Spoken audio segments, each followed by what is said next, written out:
जय हिंद, वंदे मातरम। प्यारे साथियों और सभी साथियों को मेरा प्यार भरा नमस्कार।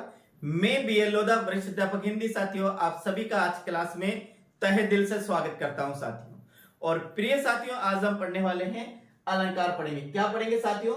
आज हम पढ़ने वाले अलंकार। अलंकारों को प्रिय साथियों बिल्कुल सरल ट्रिक से पढ़ेंगे और इस प्रकार से पढ़ेंगे कि एक ही बार में ये याद हो जाए। यानी कि मेरा ये कहना है साथियों कि आज के बाद आपको और अन्य क्लास किसी भी YouTube चैनल पर देखने की आवश्यकता नहीं पड़े। इस प्रकार से आज हम अलंकारों को पढ़ते हैं साथियों।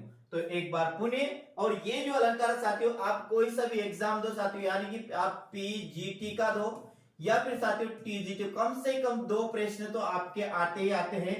ये 3 भी हो सकते हैं और ये 4 भी हो सकते हैं, पर निश्चित रूप से 2 प्रश्न 100% आते हैं साथियों। तो ये दो प्रश्न हैं, इनको आज अपन बिल्कुल कंप्लीट कर लेते हैं कि इसमें से एक भी प्रश्न गलत नहीं जाए, किसी भी प्रकार से नहीं जाए।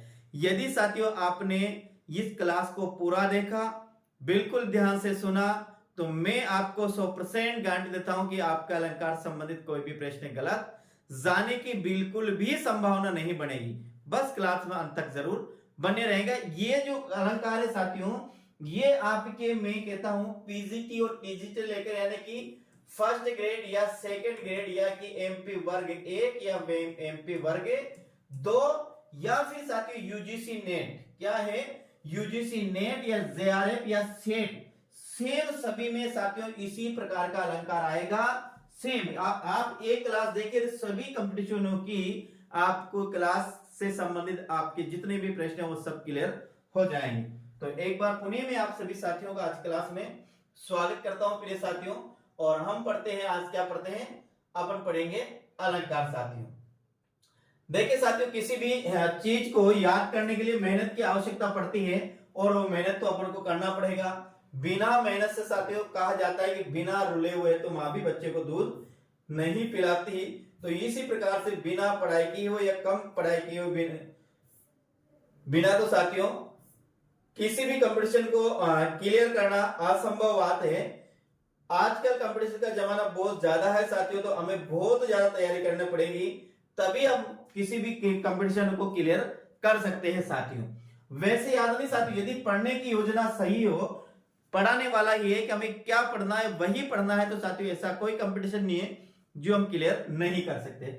अब बात करते हैं हम अलंकारों की साथियों। किसकी बात करते हैं? बात करते हैं अलंकारों की। तो ध्यान से देखिए साथियों, अलंकार क्या है ये तो आपको विधि, ये तो आपको पता है, इतना आपको बिल्कुल पता है कि अलंकार क्या है। फिर भी अपन देखते हैं यहाँ पर अलंकार का शाब्दिक होता है। अलंकार जो शब्द है उसका जो शाब्दिक अर्थ होता है साथियों में क्या? आभूषण होता है, आभरण होता है, गहना होता है, जेवर होता है और मंडन होता है साथियों। यानी कि आप यूं मान सकते हैं कि अलंकार का जो शब्द, जैसे मान लेता अपन ने मान लिया, या मैंने लिखा है यहाँ पर गो, और गो का अर्थ होता है क्या होता है? जाना। वैसे साथियों अलंकार शब्द का जो शाब्दिक अर्थ होता है वो क्या होता है? आभूषण होता है, आभरण होता है, गहना होता है, जेवर होता है, मंडन होता है। ये सभी क्या है? मान लीजिए अलंकार के क्या है? पर्यायवाची शब्द है साथियों। देखिए आगे, अब जो अलंकार शब्द है वो 2 शब्दों से बना, अलम और कार से। किसने बनाया? अलम और कार से। इसमें अलम का जो अर्थ होता है वो होता है साथियों शोभा या सजना या सजाना, शोभा या सजना या सजाना, और कार का अर्थ होता है साथियों करने वाला। यानी कि अलंकार जो शब्द है वह अलंकार 2 शब्दों से मिलकर बना है। एक तो साथियों क्या है? अलम है, और एक क्या है? कार है। अलम का अर्थ होता है शोभा, क्या होता है? शोभा, और कार का अर्थ होता है करने वाला, करने वाला। तो दोनों का अर्थ क्या हुआ? शोभा करने वाला। क्या हुआ? शोभा करने वाला या फिर सजाने वाला। अब इस प्रकार से अलंकार की बात करते हैं, अलंकार दोनों शब्दों का अर्थ क्या बनेगा? तो इस प्रकार अलंकार का अर्थ हुआ शोभा करने वाला या सजाने वाला। यानी कि वह उपादान, आगे देखिए और बात करते हैं। तो इतना तो याद है कि अलंकार का अर्थ क्या है? अलंकार का शाब्दिक होता है, आभूषण होता है, जेवर होता है, मंडन होता है, आभरण होता है, गहना होता है। अलंकार 2 शब्दों से मिलकर बना, अलम और कार का। अलम का अर्थ होता है शोभा या सजाना, और कार का अर्थ होता है करने वाला, अर्थात शोभा करने वाला, सजाने वाला जो तत्व है उसे क्या कहते हैं? अलंकार कहा जाता है। आगे बात करते हैं काव्य शास्त्र के अनुसार अलंकार क्या है। तो वह उपादान या वह तत्व या वह अंग या वह अवयव जो कविता को सजाने और संवारने का कार्य करते हैं। किसे? कविता को सजाने और संवारने का कार्य करते हैं, उन्हें क्या कहते हैं? अलंकार कहा जाता है। यानी कि वह तत्व जो कविता को सजाने और संवारने का कार्य करते हैं, उन्हें अलंकार कहा जाता है। इस बात को आपको ध्यान रखना है। वह उपादान, वह अंग जो कविता को सजाने और संवारने का कार्य करता है प्रिय साथियों, उसे ही अलंकार के नाम से जाना जाता है। इतना हमें याद रखना है। आगे देखिए, आगे और क्या आता है। देखिए आगे आता है, आचार्य दंडी ने अलंकार के विषय में क्या कहा। देखिए किसकी बात कर रहे हैं हम बात करें आचार्य दंडी की। किसकी बात करें साथियों? हम बात करें आचार्य दंडी की। तो आचार्य दंडी ने अलंकार के विषय में क्या, पहली बात देखिए, आचार्य दंडी है और आचार्य दंडी लिखा काव्यदर्श। क्या लिखा? काव्यदर्श। यदि आपके कभी आ जाता कि काव्यदर्श किसका ग्रंथ है या किनके द्वारा लिखा गया, तो बिल्कुल सीधी सी ट्रिक है, आपको इतना सा याद रखना, जो दर्श है दे में, दर्श में, काव्य दर्श में भी दे आ रहा है और इधर दंडी में भी क्या आ रहा है? दे। तो आप बिल्कुल इसको ऐसा याद रखें, दंडी में भी दे है और काव्य दर्श में भी क्या है? दे। इस प्रकार से याद है, काव्य दर्श किसने लिखा? दंडी ने लिखा। इस प्रकार से याद रखना, काव्य दर्श किसने लिखा? काव्य दर्श लिखा दंडी ने। अब काव्य दर्श ने काव्य दर्श में दंडी ने अलंकार को किस प्रकार से परिभाषित किया, देखिएगा। उन्होंने कहा, काव्य शोभा करान्य कराने न्या अलंते और न्या भी हलंते। ये आपको ध्यान रखना है साथियों, यहाँ पे अलंते और न्या भी हलंत। इस प्रकार तो काव्य शोभा करान, काव्य शोभा करान धर्मान अलंकार प्रचक्षते। ये आचार्य दंडी ने कहा, ध्यान रखना, काव्य शोभा करान धर्मान अलंकार प्रचक्षते, काव्य शोभा करान धर्मान अलंकार प्रचक्षते, काव्य शोभा करान धर्मान अलंकार प्रचक्षते, काव्य शोभा करान धर्मान अलंकार प्रचक्षते, काव्य शोभा करान धर्मान अलंकार प्रचक्षते। ऐसे आपको इसे याद करना। अब इसका हिंदी अर्थ क्या है? ध्यान। अर्थात कविता या काव्य, यानी कि काव्य की शोभा बढ़ाने वाले तत्व या धर्म क्या कहलाते हैं? अलंकार कहलाते हैं साथियों। ध्यान रखना, क्या है? यह है काव्य की शोभा। क्या लिखा अपन ने? काव्य की शोभा बढ़ाने वाले धर्म ही क्या है?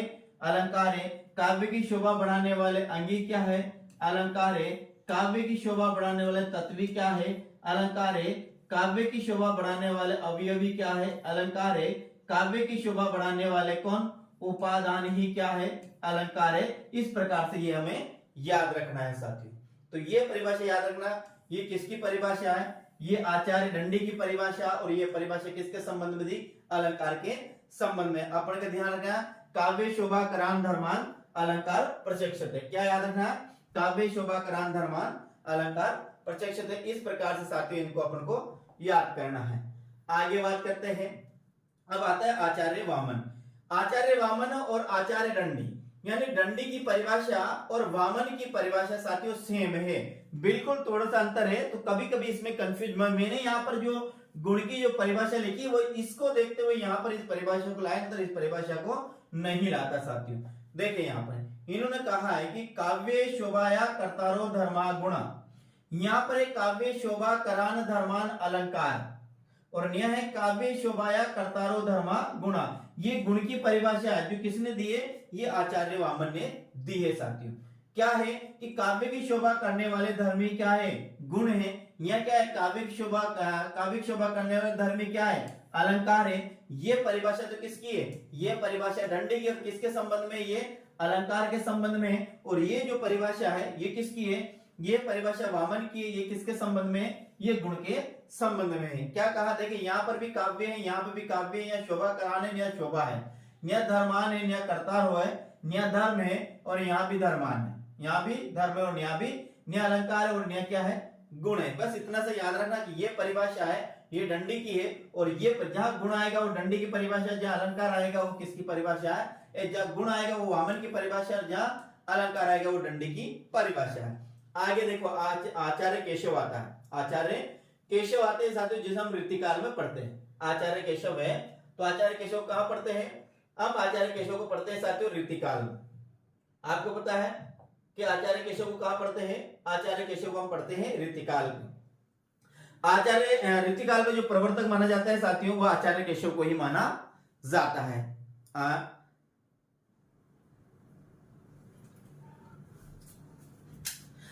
हाँ, तो ये आचार्य केशव का पढ़ते हैं, हम रीतिकाल में पढ़ते हैं। आचार्य केशव की एक रचना है रामचंद्रिका, जो के साथियों राम काव्यधारा में भी इनको मानते हैं कुछ लोग, क्योंकि इनकी जो रामचंद्रिका है, यानी कि रीतिकाल में भी रामधारा के जो राम काव्यधारा के कवि माने जाते हैं। कौन? आचार्य केशव। आचार्य केशव कठिन काव्य का प्रेत भी कहा जाता है। आचार्य केशव को कठिन काव्य का प्रेत क्यों?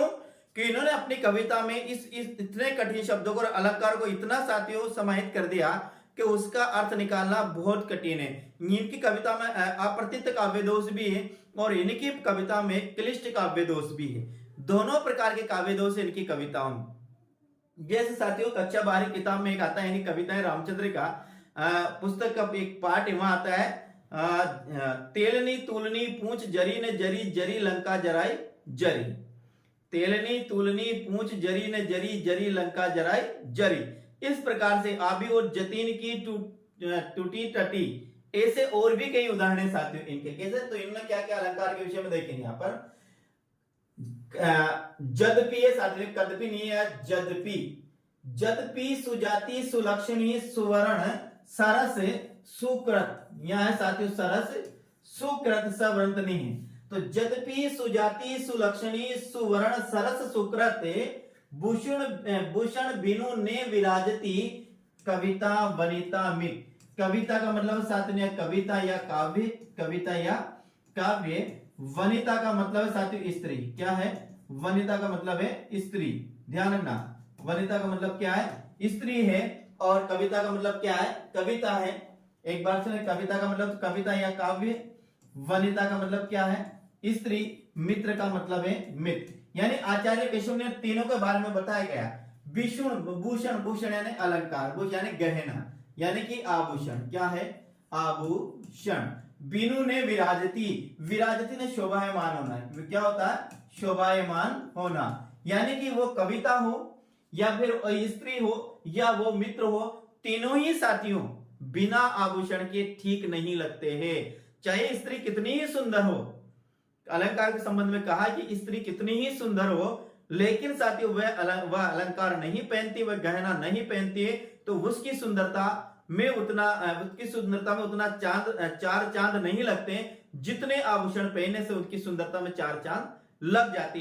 इसलिए आचार्य केशव ने किसके लिए? कविता के लिए और वनिता यानी स्त्री के लिए और मित्र के लिए, तीनों के लिए साथियों क्या है? आभूषणों को बहुत ज्यादा महत्व दिया है। अब ने देखे, यद्यपि यानी यद्यपि सुजाति अच्छी जाति वाली, ऊंचे वर्ण वाले, सुलक्षणी अच्छे लक्षण वाले, सुवर्ण अच्छे रंग वाली, सुवर्ण अच्छे रंग वाली, सरस, सरस यानी रस युक्त, सरस यानी रस युक्त, सुकृत या सुकृत यानी अच्छे कार्यों वाली, अच्छे कार्यों वाले। तीनों का अर्थ मिटेगा साथियों। सुजाति यानी अच्छी, सुलक्षणी का मतलब अच्छे लक्षण वाली यानी अच्छा अर्थ देने वाली, सुवर्ण का मतलब कविता में ले तो निया होगा अच्छे वर्ण वाली, यानी जहां पर सुंदर सुंदर वर्णों का प्रयोग किया।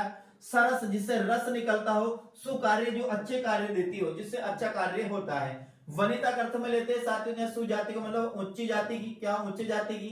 सुलक्षणी का मतलब अच्छे लक्षणों वाली, अच्छे लक्षणों वाली। सुवर्ण का मतलब अच्छे वर्ण की वाली, अच्छे वर्ण वाली। सरस का मतलब है अच्छे स्वभाव वाली, अच्छे स्वभाव वाली। सुकृत का मतलब अच्छे कार्यों वाली, क्या है? अच्छे कार्य वाली। इतने लक्षणों से युक्त भी यदि कोई स्त्री होती है, लेकिन वह साथ साथ यदि अलंकारों को ग्रहण नहीं करती है, आभूषणों को नहीं पहनती है, तो साथ ही वह उतनी इतनी सुंदर नहीं हो सकती जितनी सुंदर उसको होना चाहिए था। उसी प्रकार यहाँ मित्र का महत्व भी बताया गया है, यानी कि यहाँ पर तीनों का महत्व बताया गया है। यानी अलंकार का इतना ज्यादा महत्व है काव्य शास्त्र में, यह आचार्य केशव द्वारा बताया गया।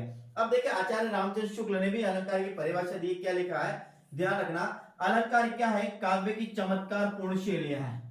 अलंकार क्या है? अलंकार काव्य की चमत्कार पूर्ण शैलियां, इतना याद रखना। अलंकार क्या है?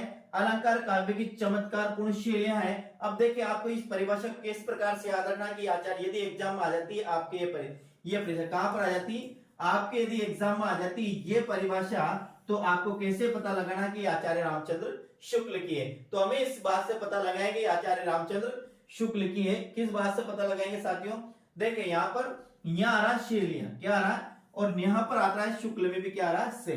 तो यहां से ये शैलियां शब्द आता है, तो ये परिभाषा आचार्य रामचंद्र शुक्ल की। इतना सा याद रखना कि अलंकार क्या है, काव्य की चमत्कारपूर्ण क्या है, शैलियां। तो शैलियों से याद रखेंगे कि ये किसकी परिभाषा है, ये आचार्य रामचंद्र शुक्ल की परिभाषा है। ठीक है, आपको ये शैलियां याद रखनी है और आपसे इससे याद हो जाए कि आचार्य रामचंद्र शुक्ल की क्या है साथियों, ये आचार्य रामचंद्र शुक्ल की परिभाषा है। आगे हम बात करते हैं। अब देखिए ये जो परिभाषा है साथियों, जो अभी यहां पढ़ने वाले हम जो लिखा रहे हैं, ये आपके लिए बहुत इंपॉर्टेंट है। यहां से यदि एग्जाम में प्रश्न आता है तो 100% आपका गलत जाएगा, लेकिन ये जो लाल लाइन लिखा रखी, इतना आपने इसका अर्थ समझ लिया तो फिर आपका प्रश्न गलत नहीं जाएगा। यदि ये आपने ये लाइन नहीं आती है, आपको ये समझ में नहीं है, आपको ये पता नहीं है, तो फिर आपका प्रश्न जो एग्जाम में जो प्रश्न आया साथियों, वह 100% गलत जाएगा। क्या जाएगा, वो 100% गलत जाएगा। इसलिए ध्यान रखें, इस लाइन को आप ध्यान से समझे, यहां पर क्या लिखा है। देखिए अलंकार काव्य के बाह्य तत्व, ये बात ध्यान रखना, अलंकार है जो काव्य के आंतरिक तत्व नहीं है, ये को ध्यान रखना। अलंकार जो तत्व है वो काव्य के क्या है, बाह्य तत्व है। यानी कि सीधा नो समझिएगा, जो अलंकार है वो हमारे क्या, इस शरीर के बाहरी शरीर की शोभा बढ़ाते हैं। अलंकार है हमारे, ये बाहर शरीर की शोभा बढ़ाते हैं, ये आंतरिक शरीर की शोभा नहीं बढ़ाते हैं, यानी आत्मा की शोभा नहीं बढ़ाते। जो रस होता है प्रिय साथियों, वह आंतरिक तत्व होता है, काव्य के आंतरिक तत्व होता है, और जो अलंकार होते हैं वो काव्य के बाहरी तत्व होते हैं। क्योंकि आभूषण कहां पहने जाते हैं, ये अपने जो बाहरी शरीर, जो बाहरी आवरण दिख रहा है, ये चमड़ी है, चमड़ी के अंदर कुछ भी नहीं, गंदगी भरी हुई है साथियों। तो ये जो अलंकार है अपनी चमड़ी की शोभा बढ़ाते हैं, न कि अंदर की शोभा बढ़ाते। इस प्रकार से आपको ध्यान रखना है, क्योंकि अलंकार क्या है, अलंकार आभूषण है। अलंकार क्या है, अलंकार आभूषण है, और आभूषण कहां पहने जाते हैं, शरीर के बाहरी पहने जाते हैं। तो ये अलंकार है, ये काव्य की क्या है, बाहरी तत्व है, ये बाह्य तत्व है। मान इसलिए अलंकार काव्य की शोभा बढ़ाते हैं, नेकी उत्पन्न करते हैं, जबकि रस काव्य में शोभा क्या करता है, उत्पन्न करता है। काव्य में रस क्या कहा, रस काव्य में शोभा उत्पन्न करता है, जबकि अलंकार काव्य की शोभा को बढ़ाता है। ये ध्यान रखना, यानी जितना उसमें है उससे वो ज्यादा बढ़ाता है, लेकिन वो उत्पन्न नहीं करता। इतना से याद रखना ये लाइन, कि अलंकार काव्य की शोभा बढ़ाते हैं, नेकी उत्पन्न करते हैं। ये उत्पन्न वाला शब्द है, ये ध्यान रखना। अलंकार काव्य में शोभा उत्पन्न नहीं करते हैं, केवल वो काव्य की शोभा क्या करते हैं, बढ़ाते हैं। ये याद रखना साथियों, कि अलंकार होते हैं वे काव्य केवल शोभा बढ़ाते हैं, वे शोभा उत्पन्न नहीं करते हैं। ये लाइन आपको ध्यान रखना। आचार्य विश्वनाथ ने क्या कहा, अब देखिए आचार्य विश्वनाथ की परिभाषा देखिए। आचार्य विश्वनाथ ने अलंकारों के संबंध में क्या कहा, देखिए। अलंकारों को काव्य की शोभा बढ़ाने वाले तत्व माना है, पर उन्होंने अलंकार को काव्य का अनिवार्य तत्व नहीं माना है, ये भी ध्यान रखना। आचार्य विश्वनाथ ने काव्य की शोभा बढ़ा दिया है कि वाक्य रसात्मकम काव्यम, वाक्य रसात्मकम काव्यम। तो देखिए यहाँ वाक्य रसात्मक काव्य में आचार्य विश्वनाथ का ही है कि रसयुक्त वाक्य ही क्या है, काव्य है। रसयुक्त वाक्य क्या है, काव्य है। उसी प्रकार उन्होंने अलंकार को विषय में कहा कि अलंकारों को काव्य की शोभा बढ़ाने वाले तत्व तो आचार्य विश्वनाथ ने माना है, अलंकार को ये काव्य की शोभा बढ़ाते हैं, पर उन्होंने अलंकारों को काव्य का अनिवार्य तत्व नहीं माना है, ये भी ध्यान रखना। यानी कि बिना अलंकार के भी कविता लिखी जा सकती है, इस प्रकार का कहना है किसका, आचार्य विश्वनाथ का। ध्यान रखिए, बिना अलंकार के भी कविता लिखी जा सकती है। यदि हम वर्तमान में देखते हैं साथियों, तो बिना छंद के, बिना अलंकार की कविता लिखी जा रही है, ये ध्यान। सुमित्रानंद पंत ने अलंकार के विषय में क्या कहा, यह भी ध्यान रखना। देखिए साथियों, ये जो अलंकार है, ये परिभाषा अक्सर वह पूछ लेता है एग्जामिनर, इसलिए आपको ध्यान रखना है। अपन जो पढ़ रहे ये आपको ध्यान रखना है कि इतना भी अपन को याद करना है। अब आज सुमित्रानंद पंत ने क्या कहा, पंत प्रसाद निराला, क्या है, पंत प्रसाद और क्या है, निराला, ये तीनों कौन, पंत प्रसाद निराला, एक महादेवी वर्मा, ये चारों क्या है, ये छायावाद के चार स्तंभ है साथियों, पंत प्रसाद निराला और महादेवी वर्मा। इसमें वृहत्त्रयी भी है और लघुत्रयी भी है, आगे और दो और शाखा इनकी बढ़ जाती है, लेकिन यहाँ पढ़ते हैं अपन अलंकार। अलंकार केवल वाणी की सजावट के लिए नहीं है, वे भावों की अभिव्यक्ति के लिए भी विशेष द्वार है। क्या कहा उन्होंने, सुमित्रा नंदन पंत का वाक्य है, अलंकार केवल वाणी की सजावट के लिए नहीं है, वे भावों की अभिव्यक्ति के लिए विशेष द्वार है। यानी केवल भाषा की सजावट के लिए, भाषा को वैचित्र्य प्रदान करने के लिए ही अलंकार नहीं है, वे भावों की अभिव्यक्ति के लिए विशेष द्वार है साथियों। तो इस परिभाषा को आप याद रखें, यहाँ वाणी की क्या याद रखें, वाणी की सजावट ध्यान रखें। वाणी की सजावट किसने कहा, सुमित्रा नंदन पंत ने कहा। या अभिव्यक्ति याद रखें, अभिव्यक्ति किसने कहा, पंत ने कहा। ऐसे भी याद रखें, अभिव्यक्ति शब्द किसने कहा, तो ये अभिव्यक्ति जो शब्द आया ये पंत ने कहा साथियों, अभिव्यक्ति शब्द आया ये किसने कहा, पंत ने। तो अभिव्यक्ति तेज से आप इसको याद रखते हैं पंत ने, कि अभिव्यक्ति यदि किसी लाइन में आती है तो वह परिभाषा किसकी होगी, वो होगी साथियों सुमित्रा नंदन पंत की होगी। तो क्या कहा, अलंकार केवल वाणी के सजावट के लिए नहीं है, वे भावों की अभिव्यक्ति के लिए भी विशेष द्वार है। आगे हम बात करते हैं, अलंकार सिद्धांत के प्रवर्तक आचार्य भामे माने जाते हैं। ध्यान रखना, अलंकार जो संप्रदाय के, अलंकार सिद्धांत के जो काव्य शास्त्र में 6 संप्रदाय है, और 6 संप्रदाय काव्य की आत्मा को अलग अलग मानते हैं। तो आचार्य भामे ने काव्य की आत्मा किसको माना है, काव्य की आत्मा अलंकार को माना है, जबकि काव्य की आत्मा क्या है, काव्य की आत्मा रस मानी जाती है साथियों। इतना अपन को याद रखना। अब देखिए आचार्य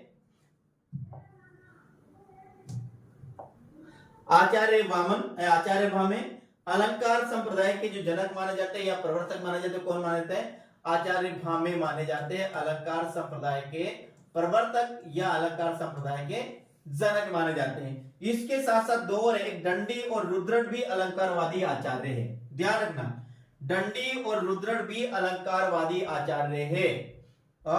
और एक और आता है साथियों भाषा भूषण। भाषा भूषण एक ग्रंथ आता है जो किसका नाम है, बीकानेर के राजा मुझे नाम याद नहीं आ रहा, वो भी अलंकारवादी आचार्य है। बीकानेर के राजा जिसका है भाषा भूषण, वो भी अलंकारवादी आचार्य है। तो यह देखिए आप, यहाँ दो है दंडी और रुद्रट। ये अब कैसे याद करेंगे, आप इसको याद करेंगे, यहां लिखेंगे आप क्या, अलंकार लिखेंगे, क्या लिखेंगे, यहां पर लिखेंगे आप अलंकार, और फिर आप करेंगे यहाँ बा, और इसके बाद रू, और इसके बाद करेंगे दे। तो ये अलंकार बारूद, इतना आपको याद रखना है। क्या रखना है आपको याद, अलंकार संप्रदाय के प्रवर्तक या अलंकार संप्रदाय के कवि या आचार्य, तो अलंकार के बाद याद रखेंगे बा, रू और ए याद रखेंगे दे, बारूद, इतना याद रखेंगे। अब बा से तो क्या बनेगा, भामे बनेगा, रू से क्या बनेगा साथियों, रुद्रट बनेगा, रू से क्या बनेगा, रुद्रट बनेगा, और दे से क्या बनेगा, दंडी बनेगा। इस प्रकार से हम बात करते तो अलंकार संप्रदाय के 3 कवि अपन ने देखे। किसके, अलंकार संप्रदाय के 3 कवि देखे। कौन कौन से कवि देखे, एक तो देखा अलंकार में क्या याद करा अपने, बा, रू और दे।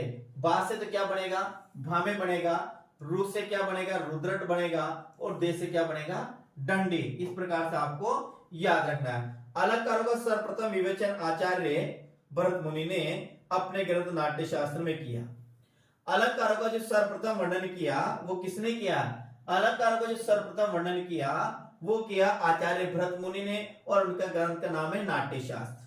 क्या साथियों ध्यान रखना, अलंकार संप्रदाय के जनक तो भामे माने जाते हैं। कौन माने जाते हैं, भामे माने जाते हैं, भामे।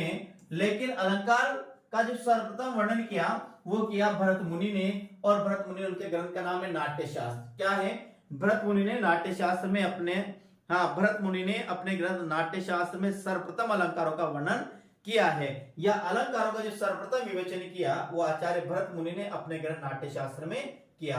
भामे पहले आचार्य थे जिन्होंने अलंकारों को काव्य के आत्म तत्व या प्राण तत्व माना है। आत्म तत्व प्राण तत्व का मतलब काव्य की आत्मा माना है, काव्य का क्या माना है, प्राण माना है। काव्य की आत्मा माना है, यह काव्य का क्या माना है, प्राण।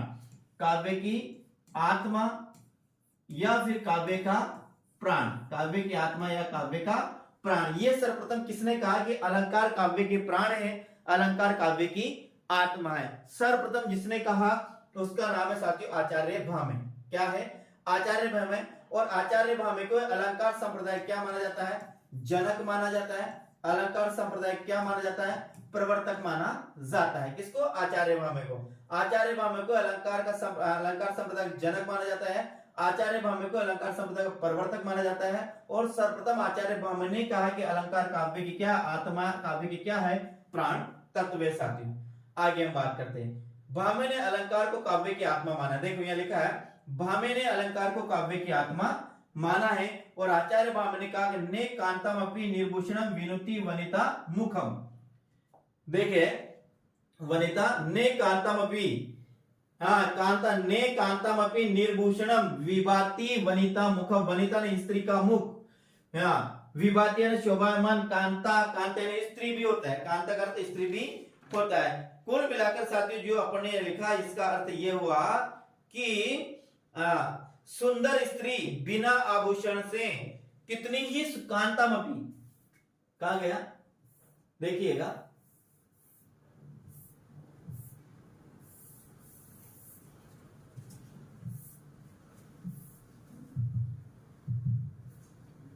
हाँ ने कांतामपि, ने यानी नहीं, कांता में सुंदर स्त्री भी, सुंदर इसका कहना है कि सुंदर स्त्री भी निर्भूषण बिना आभूषण के विभाति सुंदर विनीता मुखम। यानी कि सुंदर स्त्री का मुख भी बिना आभूषण के सुंदर नहीं लगता है। उसी प्रकार कविता कितनी ही साथियों सारवान हो लेकिन बिना अलंकारों के कविता सुंदर या अच्छी नहीं होती है, ऐसा कहना है आचार्य भामे का। ये याद रखना, इसकी एक ही लाइन याद रखना, आगे की लाइन को साथियों मैंने नहीं लिखा है। जिस प्रकार कामिनी स्त्री का मुख सुंदर होते हुए बिना आभूषण के बिना शोभायमान नहीं होता, उसी प्रकार अलंकारों के बिना काव्य की शोभा नहीं होती। क्या लिखा है? तो जिस प्रकार स्त्री का मुख सुंदर होते हुए भी आभूषण के बिना शोभायमान नहीं होता है। देखिए यहाँ है ने कांता, भी कांता का मतलब होता है सुंदर स्त्री।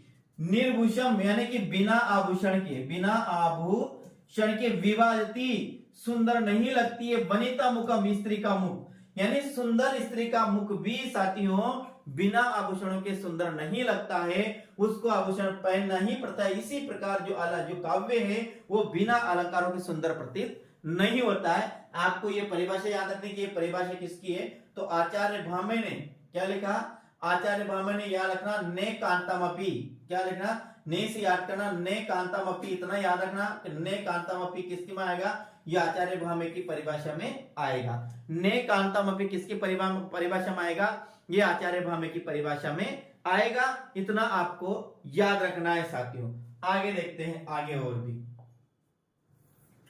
देखिए।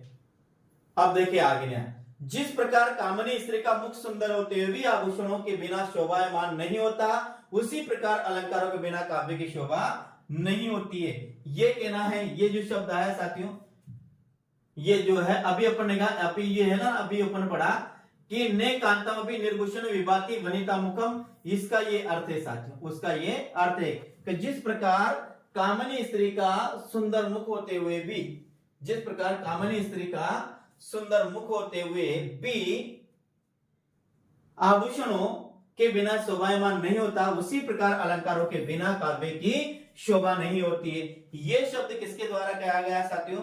ये शब्द कहा गया आचार्य भामे द्वारा। तो ध्यान रखना, आचार्य भामे ने क्या? ने कांताम अपि, क्या? ने कांताम अपि, ने कांताम अपि, क्या है? ने कांताम अपि, ने कांताम अपि। ये कांता शब्द याद रखना कि ये किसकी परिभाषा में आएगा? ये आचार्य भामे की परिभाषा में आएगा। ने कांताम अपि, इतना से याद रखना कि ने कांताम अपि, ने कांतामपि, ये किसके द्वारा, यानी कि कौन, जिस परिभाषा में ने कांतामपि शब्द है वो समझ लेना वो किसकी है? वो भामे की परिभाषा है। ने कांतामपि जिस भी परिभाषा में शब्द आए, एक शब्द को याद करना कि ने का, इतना याद रखना कि इस परिभाषा में यदि कोई परिभाषा में या जो परिभाषा आएगी उसमें यदि ने कांतामपि शब्द आता है तो वह भामे की क्या है? परिभाषा है। आगे ध्यान रखें। आगे फिर क्या? वक्राभिधेय शब्दोक्ति रिष्टा वाचाम अलंकृति अतः शब्द और अर्थ का विचित्र ही क्या है, अलंकार है। ये भी किसने कहा, ये भी आचार्य भामह ने कहा। इतना सा अपन को इसमें भी याद रखना है। क्या है, वक्र अभिध्यय या वक्राभिध्यय शब्दोक्ति रिष्टा वाचाम अलंकृति, शब्दोक्ति रिष्टा वाचाम अलंकृति, अर्थात शब्द यहाँ क्या अर्थात शब्द और अर्थ का विचित्र ही क्या है, अलंकार है। शब्द और अर्थ का विचित्र ही क्या है, अलंकार। तो ये वक्राभिधि भी याद रखना, ये भी किसने कहा साथियों, ये भामह ने कहा। वक्राभिधि किसने कहा, भामह ने कहा। ऐसे भी आपको इसकी परिभाषा को याद करना है। अब आगे देखते हैं, आगे काव्य शास्त्र में जो 6 संप्रदाय साथियों, वो 6 संप्रदाय कौन कौन से हैं देखिएगा। ये काव्य शास्त्र के 6 संप्रदाय, 6 संप्रदाय नहीं साथियों, ये कुछ ग्रंथ है और बाद में उनके ये लिखने वाले हैं। और वो ग्रंथ कौन कौन से हैं उनको हम ध्यान से देखते हैं साथियों। देखिए, पहला है काव्य नाट्य शास्त्र भरत मुनि का है, चंद्रालोक जयदेव का है, काव्य दस दंडी का है, भाषा भूषण ये जसवंत सिंह का है साथियों। मैं बोल रहा था बीकानेर का जसवंत सिंह, तो ये भाषा भूषण जसवंत सिंह का है साथियों। ये इसके बाद कुवलयानंद ये अप्पे दीक्षित का है। और काव्य अलंकार संग्रह साथियों ये उद्भट का है। काव्य अलंकार जो सूत्र है किसका है, ये उद्भट का, ये ध्यान रखना। अब नाट्य शास्त्र को आपको याद होगा कि भरत मुनि का है, चंद्रालोक जयदेव का याद रखना, यानी देवता कहाँ रहते हैं, चंद्रलोक में रहते हैं, ऐसे याद रखना। चंद्रलोक में देवता का रहते हैं, जयदेव में रहते, देवता का रहते हैं, चंद्रलोक में रहते हैं। यदि चंद्रलोक का तो ध्यान रखना कि जयदेव है, यानी कि देव कहाँ रहते हैं, चंद्रलोक में रहते हैं। काव्यदस देश से याद रखना, डंडी है, काव्यदस में देश से याद रखना, डंडी है, काव्यदस देश से डंडी बनेगा। भाषा भूषण साथियों किसका है, बीकानेर के राजा जसवंत सिंह का है। आपको याद रखना कौन सा ग्रंथ है, भाषा भूषण। ये भाषा भूषण किसका है, ये बीकानेर के राजा जसवंत सिंह का है। कुवलयानंद याद रखना अप्पे दीक्षित का है। और काव्य अलंकार संग्रह साथियों उद्भट का। क्या है, काव्य अलंकार, इस संग्रह से याद रखना, ये संग्रह किसका है साथियों, ये संग्रह है उद्भट का। तो काव्य अलंकार सूत्र किसका है, ये साथियों ये है उद्भट का है। किसका है, उद्भट का है। इस संग्रह से याद रखना साथियों, इस संग्रह से, ये संग्रह से आप याद रखें, ये आ जाएगा उद्भट, और याद रखना उद्भट, यानी कि इस काव्य अलंकार के पीछे यदि संग्रह लिखा हुआ तो इसका अर्थ ये उद्भट का है। इस संग्रह से आपको इसको याद रखना। कुवलयानंद का याद रखना अप्पे दीक्षित, और भाषा भूषण बीकानेर, भाषा भूषण में याद रखना बीकानेर, क्या रखना, बीकानेर। भाषा भूषण किसका है, तो बीकानेर के राजा जसवंत सिंह का। भाषा भूषण किसका है, बीकानेर राजा जसवंत सिंह। काव्य दस देश से याद रखना डंडी। चंद्रालोक, तो चंद्रलोक में कौन रहते हैं, देव रहते हैं, तो ये जयदेव हो जाएगा। और नाट्यशास्त्र किसका, भरत मुनि का साथ। इस प्रकार से आपको इसको याद करना है। आगे हम बात करेंगे साथियों, तो आगे अगली क्लास कल यहां से शुरू करेंगे। अगली क्लास यानी कि आज की क्लास को यही खत्म करते हैं। कल अगली क्लास में नया अलंकारों के प्रकार से ध्यान है। कहां से पढ़ेंगे, अलंकारों के प्रकार से। शब्द अलंकार, अर्थ अलंकार, उभय अलंकार, फिर शब्द अलंकार कौन किसे कहते हैं, अर्थ अलंकार में कौन कौन से आते हैं साथियों, ये सब, ये उभय अलंकार में कौन कौन से आते हैं। तो कल अगली क्लास को हम यहां से शुरू करेंगे और फिर एक एक अलंकार को पढ़ेंगे। अनुप्रास अलंकार, 6 का अनुप्रास, जितने भी अलंकार है साथियों वह सब अलंकारों को हम पढ़ेंगे। तो आज की क्लास को यही खत्म करते हैं, कल वापस मिलते हैं अगली क्लास में साथियों। तो जय हिंद, वंदे मातरम साथियों। मस्त रहिए, खूब पढ़िए, बेहतरीन पढ़िए, तन मन धन से पढ़िए और अपने लक्ष्य को प्राप्त करने के निरंतर प्रयासरत रहिएगा। तो मिलते हैं अगली क्लास में। राम राम, जय हिंद, वंदे मातरम साथियों।